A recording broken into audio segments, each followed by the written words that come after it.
¿Por qué enfermamos? Básicamente, perdemos el equilibrio en salud por tres variables diferentes. Por un lado, porque estamos sometidos a exposiciones tóxicas de toda naturaleza. Por otro lado, porque todos tenemos una vulnerabilidad genética. Y por último, porque tenemos un estilo de vida, unos hábitos, una idiosincrasia, una cultura, unas actividades que hacen que nuestros genes se expresen de una o de otra manera. Y a ese concepto lo conocemos como epigenética, es decir, todo lo que hacemos para que los genes se expresen de una u otra forma es lo que estudia el campo de la epigenética. Para entenderlo de una manera sencilla, es como si todos fuéramos directores de orquesta y cada uno tuviera sus instrumentistas. Supongan que viene Damián, por ejemplo, y nos da a todos la misma partitura. No sé, pongamos Aire, de Sebastian Bach. ¿A ustedes les parece que sonarían todas las orquestas exactamente igual? No. ¿Cuál es la respuesta? La genética es la misma porque es la misma partitura, ¿verdad? Pero cada uno de ustedes va a tener una impronta, un conocimiento, le va a poner una pasión, ¿no? Le va a dar más importancia a un instrumento que a otro, y cada uno de los instrumentistas también lo hará. Entonces, suena diferente, aunque parezca lo mismo, ¿verdad? ¿Cuándo se empezó a estudiar la epigenética? Cuando vimos que los gemelos homocigotos tenían diferentes cuadros metabólicos o desarrollaban enfermedades diferentes el uno del otro, porque el estilo de vida era diferente, porque no tenían el mismo peso corporal, porque no tenían la misma bioquímica celular o las mismas variables metabólicas. Pero su genoma, en ese caso, era idéntico, porque vienen justamente del mismo cigoto. Entonces, cuando nosotros hablamos de enfermedades crónicas o de patologías crónico-inflamatorias, tenemos que entender esos dos conceptos, ¿no? El concepto de la vulnerabilidad genética y el concepto de ambiente como inductor de una expresión genética concreta. Evidentemente no es lo mismo nacer en Suecia que nacer en un país de África subsahariana, ¿verdad? No es lo mismo tener una condición socioeconómica en la familia que nos permita la admisión de alimentos de manera cotidiana que quien no lo tiene. Entonces todo eso hace al ambiente y evidentemente influye sobre la vulnerabilidad. El ambiente, en epigenética y en genética ambiente consideramos todo aquello que puede incidir en la expresión del gen. El aire que respiramos, el agua que bebemos, los alimentos, sobre todo los aditivos que tienen los alimentos. ¿Saben qué son los aditivos, verdad? Sustancias que se añaden a un alimento en concreto para mejorar una propiedad que tiene o para conferirle una que no tiene, sea un colorante, un saborizante, las famosas E que aparecen con los numeritos en letra pequeña en los envases que compramos que digamos está indicando que tiene un procesamiento ese alimento, ¿no? Y que lleva pues un colorante, un conservante, un preservador o un potenciador. Algunos especialmente nocivos para la salud, con pruebas ya irrefutables a nivel médico, como los colorantes artificiales y los potenciadores del sabor. El más conocido es el glutamato de los potenciadores, pero hay una familia entera que se puede identificar en los envases de los alimentos con los números que van del 600 al 699, porque los aditivos alimentarios están tipificados, según la Agencia Europea de Seguridad Alimentaria, con una codificación de 3 dígitos. Todo lo que vaya del 600 al 699 ya les permite identificar a ustedes que es un potenciador del sabor. Todo lo que vaya del 100 al 199 es un colorante, por ejemplo. Tengan en cuenta esas dos familias porque es una lectura rápida que podéis hacer en un envase y todo lo que esté en esos números ya les está dando una información. También es ambiente el fármaco que nos hayan prescrito, ¿no es cierto?, en la seguridad social o el especialista en salud. También hace al ambiente nuestros hábitos, si fumamos o no fumamos, si consumimos algún otro tipo de sustancia, si bebemos o no bebemos alcohol, si practicamos o no ejercicio físico, si estamos haciendo una alimentación saludable o no la hacemos. Hay muchas dietas y mucho tipo de alimentación que se pone de moda. Hay muchos gurús también que aseguran que un tipo de alimentación en concreto puede ayudar a una u otra cosa.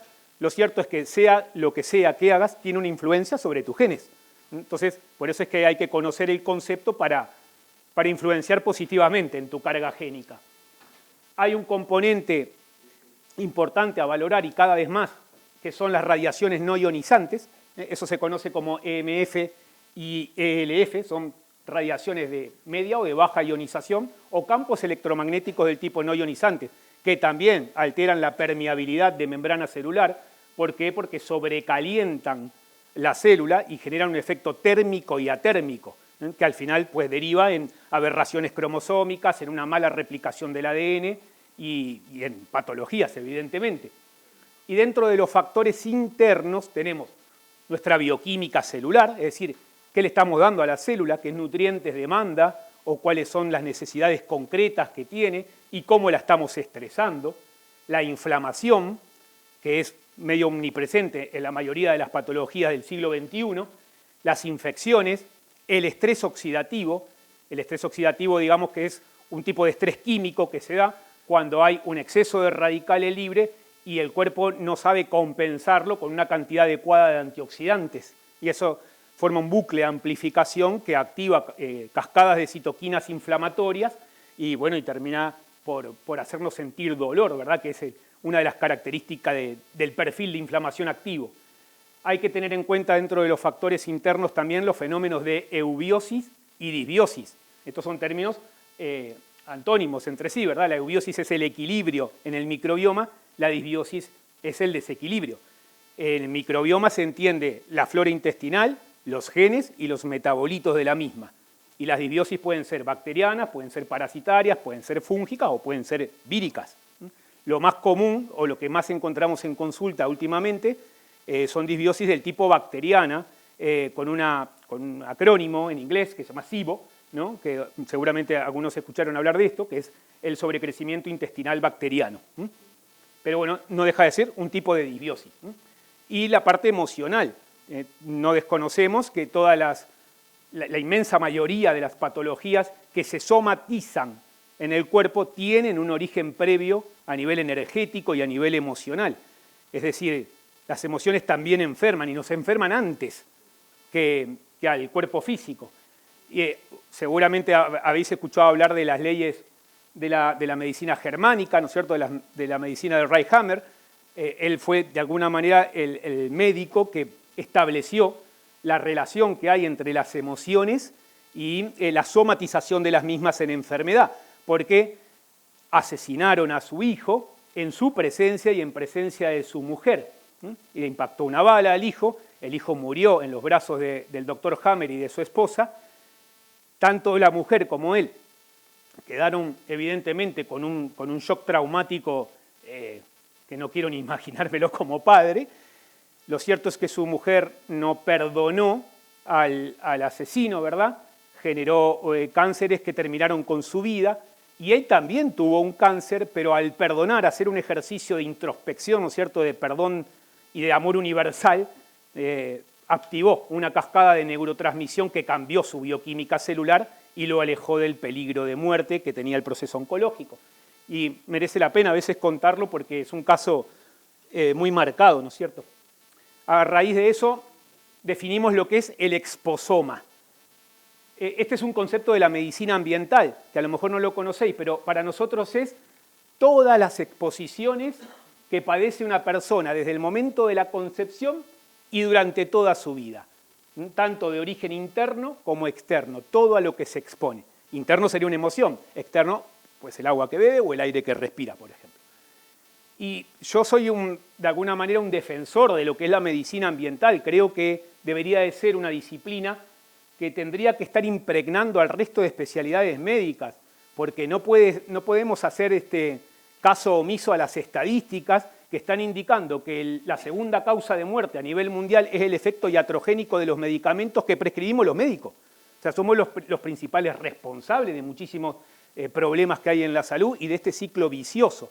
Y como no pretendo ser el empleado de ninguna industria farmacéutica, estoy postulando a la medicina ambiental como la medicina mandatoria para dejar de agachar la cabeza cada vez que el prescriptor del laboratorio viene a indicarnos qué es lo que tenemos que ofrecerle al paciente.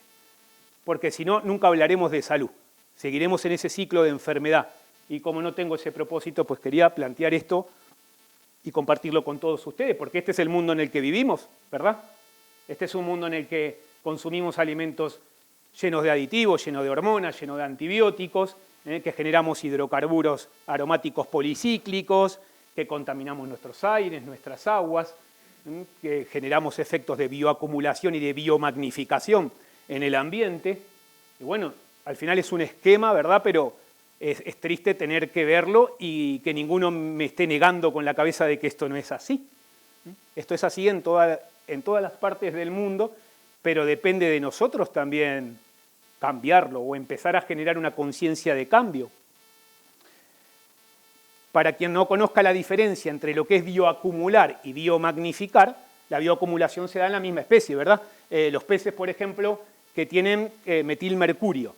El metilmercurio es una forma metilada de un metal pesado que se acumula en el tejido adiposo de los pescados, sobre todo azules, ¿no? Que son los que más grasa tienen. Entonces, eso sería un fenómeno de contaminación por bioacumulación. La biomagnificación se da entre especies. Si se intoxica el insecto y viene un pájaro que come ese insecto, pues ya va intoxicándose el pajarito también, ¿no es cierto? Y el depredador del pajarito también, y quien depreda al depredador lo mismo, ¿no es cierto? Entonces va afectando a toda la cadena trófica, ¿no es cierto? Y bueno, y se generan los dos, en simultáneo, los dos componentes de exposoma y terminan por amplificarse en el terreno de la enfermedad. Entonces, yo tengo la suerte de que me invitan así a diferentes partes, ¿no es cierto?, en distintos países, para que explique cuáles son, desde mi punto de vista, las causas biológicas de la enfermedad y cómo podemos abordarlas, ¿no? Y yo le llamo las enfermedades de la civilización. Y pienso que hay como 4 jinetes del apocalipsis en este sentido, ¿no? Y son las 4 causas biológicas que yo quiero compartir con ustedes en la tarde de hoy.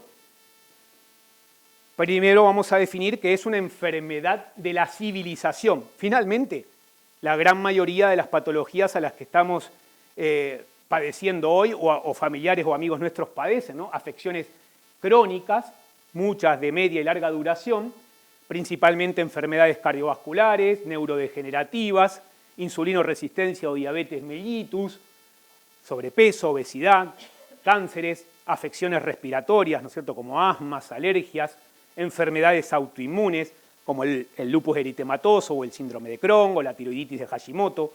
En fin, y si ustedes observan estas patologías, es increíble que estemos en la era del chat GPT, que estemos analizando en 5 segundos la información que tenemos y no hayamos podido con ninguna de estas patologías. Seguimos con problemas de obesidad, de hambrunas, de enfermedades cardiovasculares. Es decir, no hemos resuelto nada en el campo médico. Tenemos robots que operan, pero seguimos con patologías de origen metabólico con unas estadísticas peores que hace 50 y 60 años. Es decir, ¿dónde está el progreso en la medicina? Hasta que no cambiemos el paradigma, los mismos médicos, la medicina no va a progresar. Va a seguir siendo un compartimento estanco de burros que prescriben fármacos. Entonces, eso definitivamente hay que cambiarlo. Es la primera causa de morbimortalidad en el mundo occidental. Las 4 causas son inflamación crónica, estrés oxidativo, que ya un poquito lo expliqué, la glicación, que la voy a explicar, y la exposición celular a los tóxicos medioambientales, que lo hemos comentado ahora en el concepto de exposoma. La inflamación crónica es una respuesta inmunitaria, ¿no es cierto? La reacción inflamatoria es algo que es bueno que pase, porque es una señal del cuerpo, es un mecanismo del cuerpo. Tenemos que dejarnos inflamar, porque es un mecanismo de defensa. Lo que pasa que tiene que ser controlado y tiene que ser breve el periodo de esa inflamación. Cuando esos parámetros se descontrolan, pues ya tenemos más problemas para regenerar los tejidos, ¿no es cierto? Entonces aparecen pues las circunstancias o las consecuencias que nos llevan a diferentes tipos de trastornos relacionados con la inflamación. Casi todas las enfermedades de hoy tienen un componente inflamatorio que es relevante, pero sobre todo se observa en la enfermedad cardiovascular, en el cáncer, en los síndromes metabólicos, no solo en la diabetes, también en las dislipidemias, ¿no es cierto?, y en la hipertensión arterial, en osteoporosis, en osteopenia, en sarcopenia, en enfermedades autoinmunes, inflamatorias y neurodegenerativas. Es decir, todas tienen en común que hay un perfil de inflamación activo. Entonces, cuando persiste esa inflamación que muchas veces es de bajo grado y es sistémica, es decir, que va afectando a los diferentes sistemas, terminamos comentando que estamos ante un caso de inflamación crónica. Aunque la palabra crónica no nos suene bien, se da porque se da esa circunstancia, es como silente. También es muy difícil detectarla en el campo médico, cuán inflamada está una persona, ¿verdad? Porque el dolor tiene un umbral que es muy individual. Entonces es difícil a veces modular en términos matemáticos cuán inflamado se puede estar. Pero cierto es que la inflamación termina afectando tejidos y rutas metabólicas y es el campo propicio para el desarrollo de enfermedad. El estrés oxidativo es lo que les comentaba, este desbalance que hay entre los radicales libres y los antioxidantes que nos provee la alimentación o que generamos a nivel endógeno, a nivel interno, es decir, nuestro sistema antioxidante. Si los radicales libres inclinan la balanza a su favor, evidentemente estamos ya dentro de un bucle de estrés oxidativo. No nos alcanza la capacidad antioxidante de nuestro sistema para defendernos de eso. Generalmente son especies de oxígeno reactivo, aunque radicales libres también los hay de nitrógeno y los hay de azufre, pero normalmente las más perniciosas, digamos, son las especies reactivas del oxígeno y afectan a prácticamente todos los componentes, al ADN, a la membrana celular y a las proteínas. Es decir, afectan oxidando a los diferentes componentes de nuestro genoma. Y esa es una paradoja de nuestra biología, ¿verdad? Porque nosotros necesitamos oxígeno para la vida, pero el oxígeno es un oxidante también. Entonces, es una paradoja biológica y por eso tenemos sistemas de antioxidación orgánicos, del tipo endógeno. Y claro, cuando estamos en condiciones ideales generamos la cantidad de antioxidantes necesaria. Pero ¿cuál es la condición ideal? Pues para ser sincero, es cuando eres muy joven y te has cuidado encima, ¿no? O sea, hasta los 20 años tú generas una cantidad de antioxidantes suficientes para conseguir ese balance. Pero a partir de los 20 años va mermando la producción de todos los antioxidantes y también del glutatión en un porcentaje relevante por cada década vivida después de los 20 años. Y bueno, a todo eso se le llama al final estrés oxidativo. Pero los radicales libres, uno dice, ¿los tengo que neutralizar todos? No, los necesitamos, igual que necesitamos la inflamación, los necesitamos en bajas concentraciones. ¿Para qué? Para señalizar a nivel celular y molecular, para regular receptores insulínicos, para programar la apoptosis de las células defectuosas. La apoptosis es el mecanismo por la cual una célula programa su propia muerte. A eso se le llama apoptosis celular. Para inducir respuestas mitogénicas, para los procesos de maduración celular, para el sistema de defensa, necesitamos cierta carga de radicales libres. Pero claro, si la carga es muy alta, al final aparece todo esto, ¿no? Todo, digamos, el componente inflamatorio que deriva en los trastornos metabólicos que comenté, en isquemias, en cáncer, en Alzheimer, en Parkinson, en fallos cardíacos. Entonces, recordemos, hay 3 especies reactivas de oxígeno, nitrógeno y azufre, pero normalmente estamos más atentos a las del oxígeno. Lo quise poner en un dibujo para que se entienda mejor, ¿no? El estrés oxidativo actúa negativamente sobre nuestro genoma, sobre nuestra hebra de ADN, llamémosle así, ¿verdad? Y por eso está en el centro. Y todo lo que incida negativamente sobre él le dañará, como es la inflamación, como son las vías metabólicas truncadas, como es cualquier hábito que sea nocivo para la salud, y las radiaciones, ionizantes y no ionizantes. Amén de la contaminación medioambiental que ya hemos comentado, la del agua, la de los alimentos que consumimos, y evidentemente la exposición no controlada al sol. Es importante tomar sol, pero hay que ser muy cuidadoso con él también. Esa es la primera causa biológica, ¿se acuerdan? Dijimos que había 4. La primera, que es la inflamación. Ahora vamos a hablar de lo que es la glicación. La glicación es cuando se une un azúcar con una proteína. Y el azúcar hace que la proteína se manifieste de una manera anómala. Es decir, es como que la confunde. La proteína ya no sabe cómo tiene que cumplir su función como hormona o como neurotransmisor. Entonces, se generan sustancias glicadas o sustancias de glicación avanzada. Y se da por la unión de azúcar con proteína. ¿Qué tiene de malo? que si tú alteras las cualidades y el componente estructural de una proteína, estás alterando sus funciones y estás alterando tu composición génica. ¿Por qué? Porque todos los genes vienen con un librito debajo de su brazo que dice cómo codificar proteínas. Esa es la función biológica que tiene el gen y para eso utiliza aminoácidos, ¿verdad? Y 4 bases nucleotídicas, que son la adenina, la timina, la citosina y la guanina, que son las bases que se emparentan por puentes de hidrógeno y forman la doble hebra de ADN. Biología muy, muy básica, de secundario, pero para que la recordemos. Entonces es importante entender que si nosotros desnaturalizamos una proteína, deja de cumplir su función, y si no cumple su función, va a cumplir funciones para las cuales no estaba programada. Y ahí es donde aparece el envejecimiento prematuro, muchas enfermedades neurodegenerativas y enfermedades metabólicas.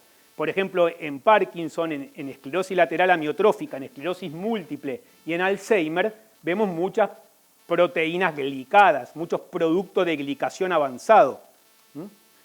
Entonces es importante, una de las cosas importantes es controlar la glucemia. No solamente porque, no quiero tener diabetes, no. Tenemos que controlar los niveles de azúcar para no generar procesos de glicación. Es importante eso, que haya un buen funcionamiento pancreático, ¿verdad? Que es el órgano, digamos, que de alguna manera nos va a ayudar en este metabolismo de los hidratos de carbono. Y evitar todo lo que sean las acrilamidas, que son, digamos, esa carbonilla negra, ¿no? Que se genera cuando cueces de más la carne o cuando tuestas de más el pan. Viste que te queda un poco negro y a veces lo raspamos con el cuchillo para no hacerlo de nuevo o por no gastar, o nos quedamos sin pan. Bueno, en fin, que las personas somos curiosas también, ¿no? A la hora de comer. Si está negro en el bar, lo devolvemos, pues si está negro en casa, bueno, no voy a ir a la panadería ahora, me lo como. Pero todo eso es malo porque tiene acrilamidas, son hidrocarburos aromáticos del tipo policíclico y muchos de ellos tienen un componente de promoción de oncogenes. Es decir, son cancerígenos.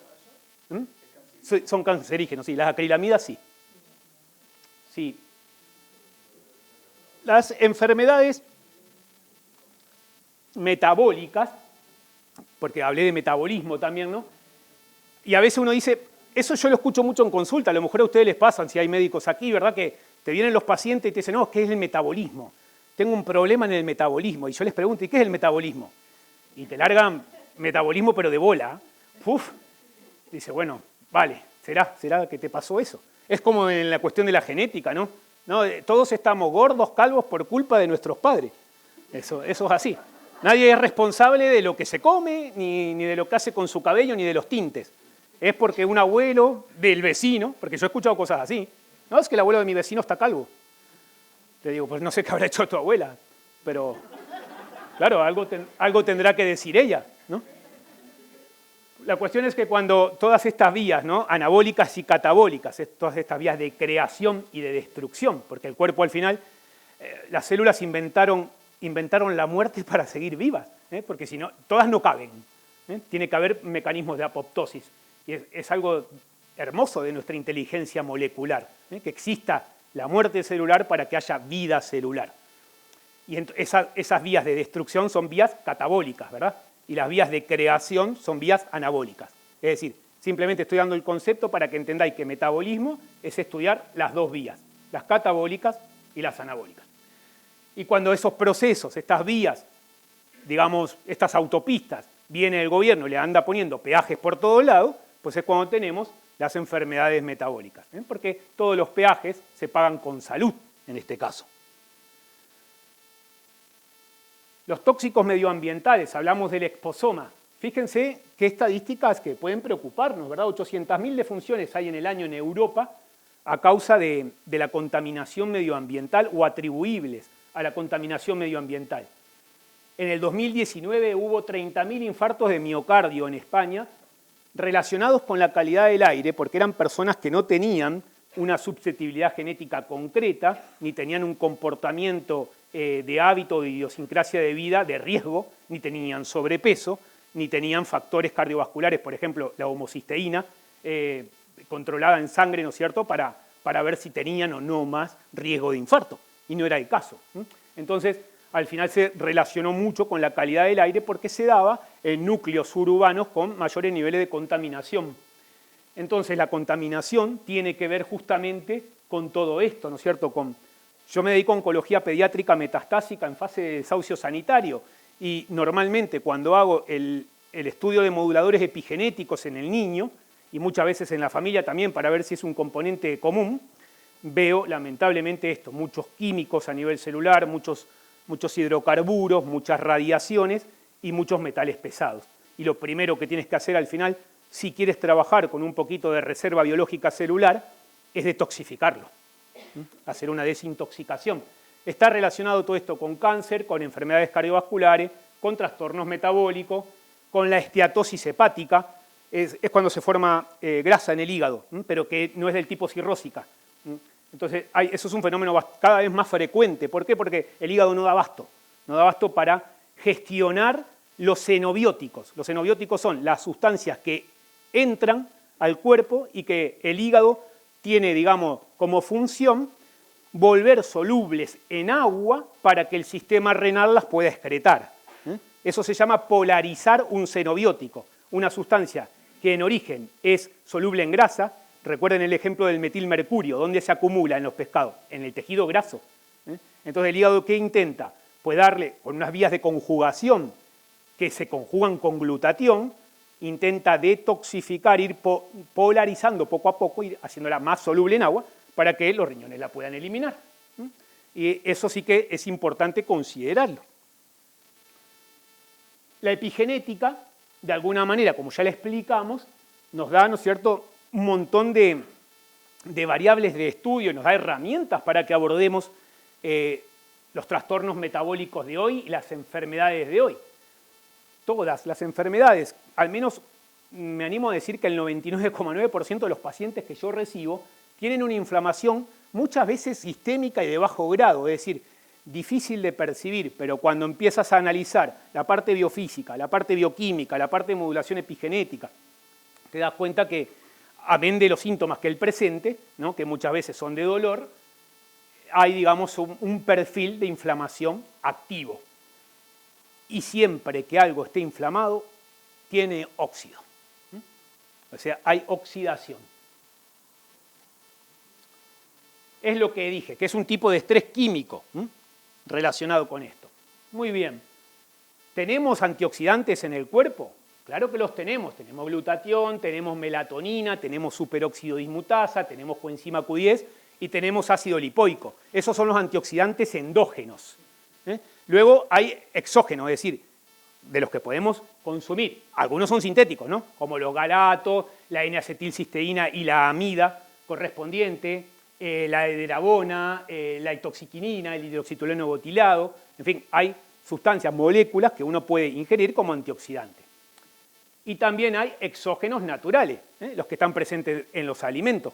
Cuando tú comes cualquier fruta, verdura u hortaliza que tenga color, que tiene colorantes naturales, estás consumiendo antioxidantes, desde un tomate a una berenjena, ¿verdad? Todos tienen polifenoles, el té verde tiene galato de pigalocatequina, muchos tienen resveratrol. Aprovecho para decir que los polifenoles y el resveratrol están en la uva, no necesariamente hay que andar comprando las botellas de vino para ver si nos llenamos de antioxidantes, porque eso es otra discrepancia, si se quiere, que tenemos con los cardiólogos. No, sí, que me dijeron que los 2 dedos de vino, nadie pone los dedos así, los ponen así, la copa se hace demasiado grande, ¿vale? Entonces, carotenos, el hidroxitirosol, la vitamina E, todo esto son antioxidantes exógenos del tipo natural. Pero ¿qué nos pasa con el glutatión? Que es un endógeno que dejamos de producir, poco a poco dejamos de producirlo. Entonces tenemos al maestro Yoda, digamos, un antioxidante maestro que se llama glutatión. ¿Por qué maestro? Porque activa las rutas del resto de los antioxidantes, de la superóxido dismutasa, de las catalasas, del ácido lipoico, de las proantocianidinas. ¿Cómo actúa un antioxidante? Pues le cede un electrón al radical libre para estabilizarlo, para que deje de moverse. Porque los radicales libres lo que hacen es andar como vibrando rápidamente en todo el cuerpo, ¿no es cierto? Entonces le cede un electrón, es una sustancia donadora. Eso es lo que hace un antioxidante. Y en este caso, el glutatión lo hace pues con una maestría biológica sin parangón. ¿Qué es el glutatión a nivel molecular o a nivel aminoacídico? Es un tripéptido. ¿Qué significa? Que tiene pues una composición de 3 aminoácidos. que son el ácido glutámico o glutamato, la glicina y la cisteína, como se puede ver en su fórmula molecular. De los tres, la cisteína es el más escaso y es justamente el que aporta el grupo sulfidrilo, o sea, el grupo que está azufrado, y a eso se le llaman aminoácidos azufrados. Son muy importantes y muchos de ustedes seguro los conocen, se dieron a conocer bastante también con el tema de la reciente pandemia, ¿verdad? Se utiliza la N-acetilcisteína para el árbol respiratorio, ¿verdad? Para fluidificar el moco que se queda adherido en los alvéolos pulmonares. Si la célula tiene cisteína suficiente, entonces fabrica glutatión de manera eficaz. Pero si no lo tiene, no. Y es un aminoácido que escasea. ¿Qué roles tiene el glutatión? Bueno, yo podría hablar una conferencia entera y duraría horas solo para hablar de los roles que tiene el glutatión, pero para mí lo más importante, o al menos en esta charla que quiero compartir, son los siguientes. Es un mejorador del sistema inmunológico, es un quelante de xenobióticos, un quelante es, digamos, un complejante que ayuda a la eliminación del metal pesado o del químico, es un eliminador de carcinógenos y de disruptores endocrinos que forman parte de esos productos quelados, es un antioxidante maestro, nos protege contra la radiación, evidentemente, porque es un antioxidante, sirve para sintetizar y reparar el ADN, participa en la síntesis de proteínas, de leucotrienos y de prostaglandinas, es un regulador y un activador enzimático y es un carrier, un transportador de aminoácidos. Y fíjense en que son todas funciones vitales para la vida, por eso se le llama la molécula de la vida al glutatión. ¿Yo me estoy explicando bien? Bien. Y hay algunas enfermedades metabólicas que seguro algunas personas vinieron y dijeron, pero no dijo nada de la diabetes, o no dijo nada de tal. Bueno, entonces hice como una recopilación de artículos científicos, casi todos publicados en el British Medical Journal o en PubMed, y esto es lo que se sabe hoy de la relación entre el glutatión y la diabetes mellitus del tipo 2. Y se saben muchas cosas, ¿no? Por ejemplo, que hay investigaciones que muestran una correlación entre la disponibilidad de la cisteína y la insulinoresistencia. Y lo fui clasificando también en inmunocompromiso del diabético y glutatión, en enfermedad renal diabética, es decir, testificando a raíz de todo lo que leí, cuáles son todas las potenciales aplicaciones de glutatión en la persona que padece diabetes tipo 2. Evidentemente, como no espero que recordéis esto ni que estéis sacando capturas de pantalla a todos, quien solicite la ponencia la suministraré con mucho gusto. Pero no lo haré de manera urgente. Lo haré cuando pueda, pero lo haré. Sí, lo digo porque luego no me la mandó. No. A mí espérame que yo te la mando. ¿Vale? Diabetes mellitus 2, pues bueno, lo he mirado mucho, igual que he mirado hipertensión, ¿no? Sobre todo hipertensión esencial, que es cuando no identificamos una causa única y le llamamos hipertensión esencial a eso, ¿no? Algunas personas también nacen, digamos, con mecanismos enzimáticos anómalos o disfuncionales, ¿no es cierto? Tienen, digamos, enzimas de estas que ayudan al metabolismo de glutatión en estado disfuncional y muchos de ellos generan mayor riesgo cardiovascular y mayores variables de hipertensión. Y hay un equipo de polacos que observó que esos niveles van disminuyendo con la edad y que existe un incremento en la presión arterial conforme disminuyen los niveles de glutatión en la población que fue estudiada. Los individuos con hipertensión esencial en general tienen bajos niveles de glutatión. Si lees muchos artículos, te das cuenta que todos concluyen esto, por ejemplo, ¿no? ¿Qué quiere decir esto? Que el glutatión es importante para una persona hipertensa. Es importante que lo consuma. Cuando es tratada de manera adecuada, es verdad, con antihipertensivo y con una alimentación adecuada, ¿no es cierto? Y unos hábitos de vida adecuados, también puedes normalizarla. Pero debes de aportar también la parte de antioxidante, ¿no? Sobre todo para protegerte a nivel vascular. Al final la estrategia siempre es un estilo de vida saludable, un antioxidante y una alimentación natural, equilibrada. Ese es el término dieta. No estoy hablando de la dieta en un aspecto o en un concepto restrictivo, simplemente del tipo de alimentación que vosotros decidáis hacer. En las dislipidemias, es decir, en los desbalances que hay en el metabolismo lipídico a nivel celular, cuando hay hipercolesterolemia o hipertrigliceridemia, es decir, cuando tiene la persona colesterol malo, ¿no es cierto?, o triglicéridos elevados, pues también se ha estudiado que la verdad es que como antioxidante nos ayuda mucho porque evita que se vayan depositando, ¿no es cierto?, esas placas y que luego generan aterosclerosis, las placas de ateroma a nivel arterial, por eso es importante.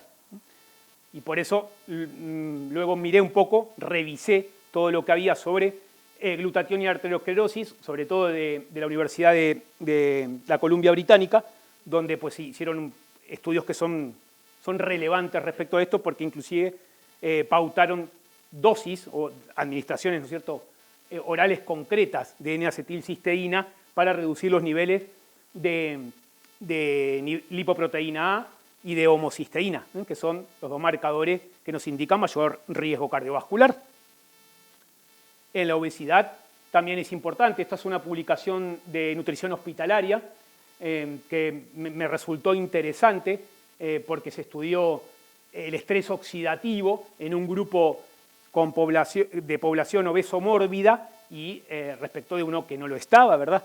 Y se concluyeron cosas importantes que las marqué aquí con amarillo, ¿no? Que los pacientes obesos mórbidos tienen valores de estrés oxidativo superior, es decir, están más oxidados, por decirlo de alguna manera, que presentan valores menores de antioxidantes, ¿no?, tal como lo dice ahí abajo, y que evidentemente la suplementación con los antioxidantes les ayuda porque equilibra ese desbalance de radicales libres que tienen. O sea, fíjense que al final uno dice muchas veces estamos siempre cayendo sobre lo mismo, sobre oxidación y sobre inflamación, ¿verdad? Aunque estemos hablando de diferentes patologías. ¿En otras patologías se ha estudiado? Sí, se ha estudiado y mucho. Con el propósito de no aburrirles, sino dar aquí pues horas y horas de estadísticas, dije, bueno, voy a resumir para qué sirve el glutatión en líneas generales. ¿Dónde está más documentado? En la desintoxicación de metales pesados y de químicos, es decir, cuando hay sensibilidad química múltiple, el síndrome de fatiga crónica, la fibromialgia inclusive, que tiene un componente de sensibilidad a ciertas radiaciones no ionizantes, para fortalecer el sistema inmune, para prácticamente todos los tipos de cáncer, para evitar el envejecimiento prematuro. No es un anti-aging, no hay nada anti-aging, nada es anti-aging. La edad te pasa, el tema es que te pase bien. Entonces, lo que no nos interesa a nadie es envejecer de manera prematura, no queremos tener 40 y parecer de 60. Si tenés 70 y querés parecer de 20, a lo mejor, más que glutatión, tenés que ir al psicólogo, porque no estás aceptando una realidad biológica, ¿no? Enfermedades cardiovasculares, en diabetes, en hepatitis, en anemia, en enfermedad pulmonar obstructiva crónica, en enfisema pulmonar también, en enfermedades digestivas como puede ser una úlcera estomacal, una pancreatitis, una gastritis, fallo renal, en enfermedades de otorrinolaringología, en enfermedad periodontal, en enfermedad de la piel, por eso el laboratorio también tiene un producto que, digamos, se utiliza vía tópica, no se llama New Skin, que es muy parecido al glutatión pero lo tenemos que pulverizar en el rostro o en las zonas que querramos tratar. Y en las enfermedades neurodegenerativas. ¿Por qué se reducen los niveles de glutatión? Bueno, ¿por qué? Porque vamos envejeciendo, no necesariamente prematuramente, simplemente porque los años nos van pasando, porque vivimos en entornos muy contaminados y porque solemos estar sometidos a altísimos niveles de estrés. Y mientras más cortisol esté secretando tu glándula suprarrenal, menor balance en la ruta de neurotransmisión y en tu bioquímica celular, más oxidación, más estrés oxidativo, más inflamación. Muchas veces también porque hacemos dietas pobres en aminoácidos azufrados, ¿no?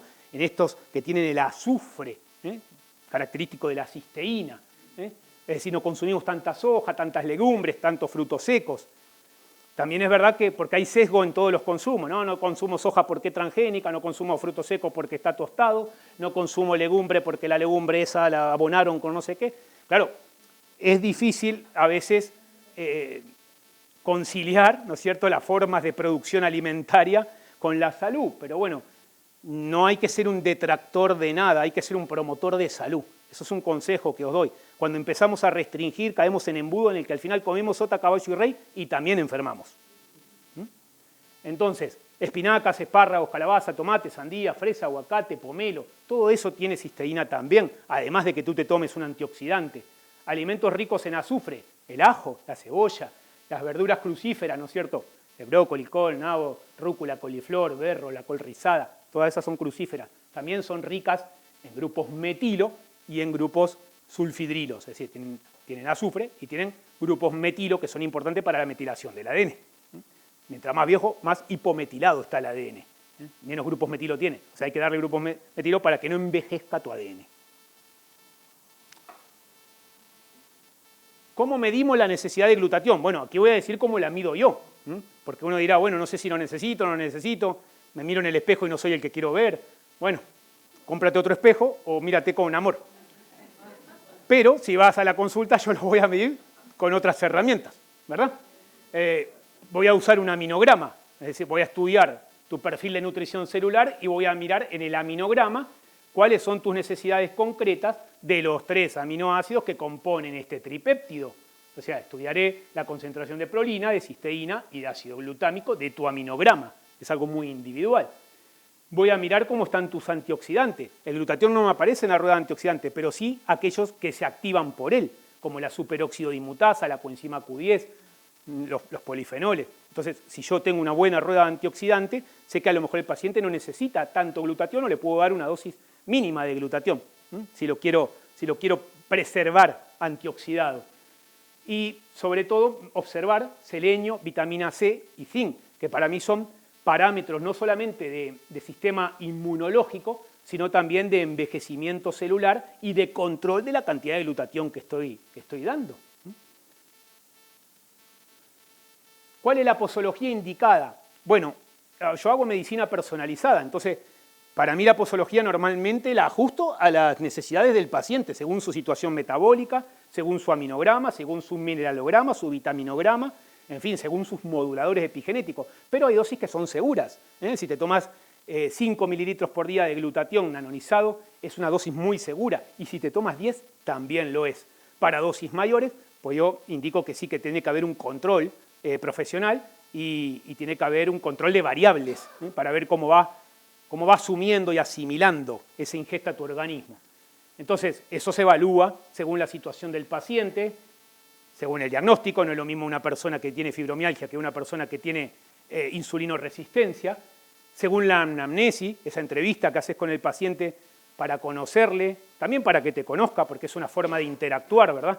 Y que bueno, que él también se sienta acompañado en el proceso. Nosotros somos compañeros de equipo en salud, esa es la labor de un médico.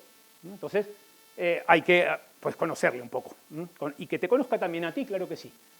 Hábitos, estilo de vida, medicación prescrita, todo eso se analiza a la hora de establecer una posología adecuada, ¿no? Y ver también su exposoma, ver cómo está a nivel de xenobióticos, si tiene metales pesados, químicos, hidrocarburos o radiaciones que estén generando pues, una sobrecarga a nivel celular. Y en algunos casos nosotros hacemos estudios genéticos y farmacogenéticos, pero por lo que os comenté, porque trabajo con un perfil de paciente y de familia que ya está comprometido, ¿no es cierto?, en variables de salud.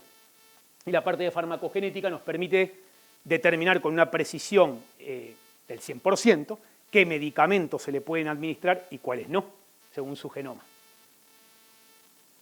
¿Cuánto tiempo me tengo que suplementar entonces si tomo o no tomo glutatión?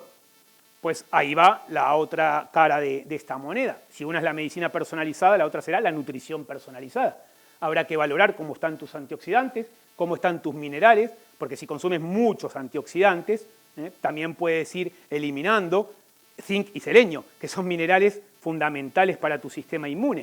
Es decir, yo soy de los que piensa, bueno, ¿quieres tomar glutatión? Toma glutatión 4 meses, veamos cómo estás y vemos si hay que seguir, si hay que descansar.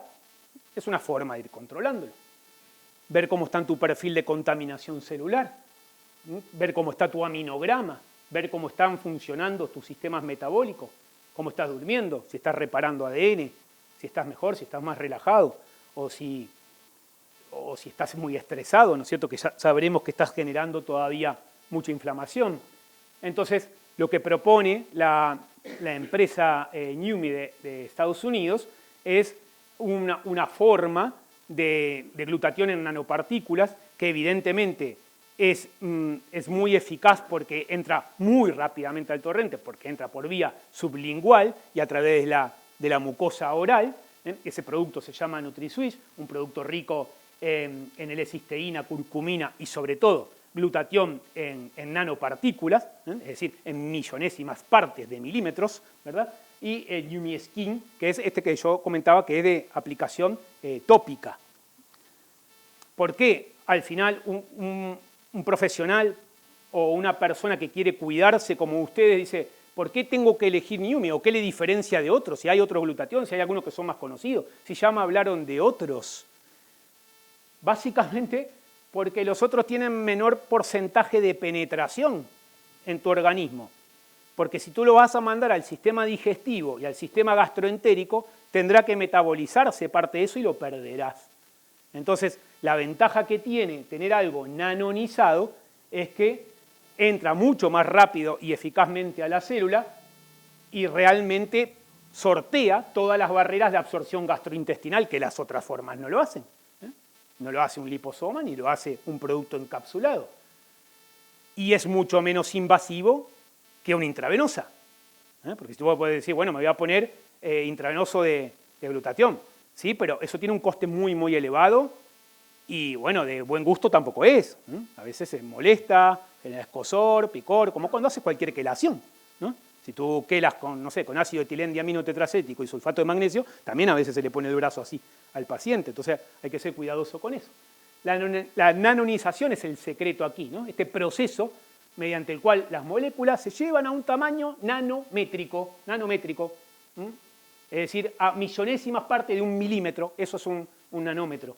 Y eso evidentemente que mejora la capacidad de ser absorbida por el cuerpo, aumenta la solubilidad y aumenta la biodisponibilidad. Por eso viene en una matriz de agua ultrapura el producto, porque justamente es muy soluble.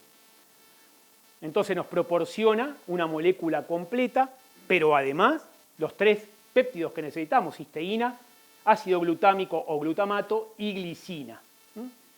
Y fíjense que la administración es fácil. ¿Por qué? Porque ¿cómo se toma el glutatión? Si tenés la dosis estándar de 10 mililitros, te lo dejas debajo de la lengua unos 30 segundos y luego haces un enjuague con el glutatión por la mucosa oral de 2 o 3 minutos y tragás.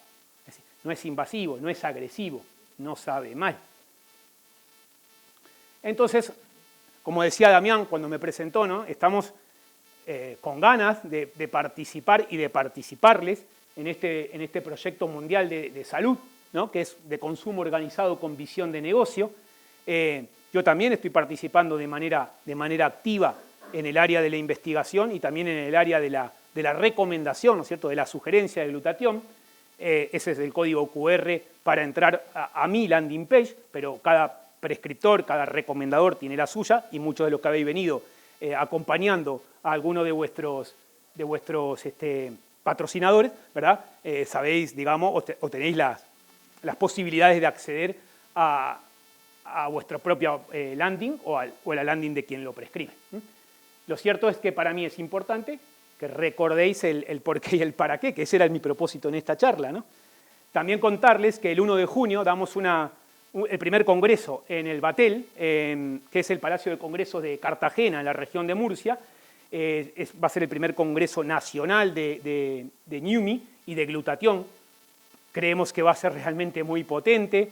Van profesionales importantes y hasta me invitaron a mí. O sea, imagínense. Ya tengo mucha ganas de conocer gente que sepa. Y bueno, hay que aprender de ahí, ¿no? Y este también es el código QR si queréis adquirir las entradas, que todavía hay anticipadas de 15 euros, si no luego le van a costar 50. Y quiero terminar mi ponencia diciendo que si no queremos ser parte del problema, tenemos que ser parte de la solución. Pero no solo los médicos, todos los que nos tenemos que empoderar en salud.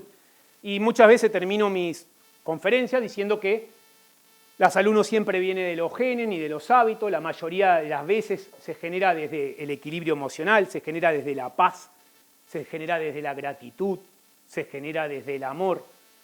La salud viene cada vez que nos reímos, viene cada vez que aceptamos genuinamente lo que son los demás, que dejamos que nos acepten y nos conozcan tal como somos. Viene con ese perdón que damos y que sabemos otorgar. Viene con la gratitud que tenemos para quien sea y con el amor que somos capaces de dar y percibir. Muchísimas gracias, buenas tardes.